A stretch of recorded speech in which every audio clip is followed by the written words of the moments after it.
With respect to government, the challenge is overcoming bureaucracy. And I think bureaucracy is perhaps, I'd say, the penultimate boss battle. The ultimate boss battle is defeating entropy, which physics tells us we cannot defeat entropy. The second hardest battle is defeating bureaucracy. That's how difficult it is to improve government. Now, one of the things that's happened, which always happens with an extended period of peacetime, is that you have a steady increase in the amount of bureaucracy. The size of the government grows, the laws and regulations that are put in place get larger every year. So it stands to reason that, if you have regulators are going to add more regulations every year. Lawmakers will add more laws every year. The cleansing process normally for getting rid of nonsensical laws and regulations is war. Now, obviously, we'd prefer to not have war drive the reformation of government.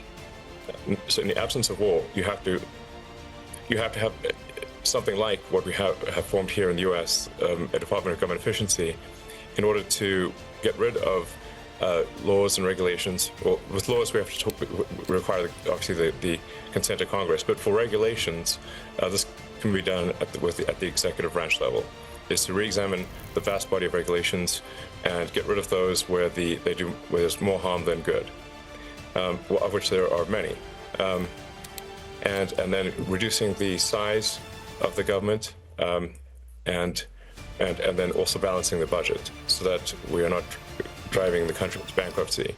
These things are all very hard, and I want to be clear, like, we may indeed fail in this objective. That's why I described it as an extremely difficult battle. This has never succeeded before. So prior attempts to reduce the size of bureaucracy, to make government more efficient, have generally failed. I think generally for governments, you basically need to have some process for trash collection, garbage collection. If you only have a process for creating regulations, but no process for deleting regulations, eventually everything is illegal and nothing is allowed to happen, and progress comes to a grinding halt. It's very important, I think, that all governments have a team that's responsible for reducing the size of government and for getting rid of regulations that may have made sense at one time, but no longer make sense currently, and simplifying the process. Otherwise, you get these things build up like plaque on arteries. Like, you start having the sort of the flow of blood through the government get constricted with more and more buildup on the walls of the arteries. So you must have this cleansing process, very important. Well, I think President Trump likes to get things done. And we will make America great again.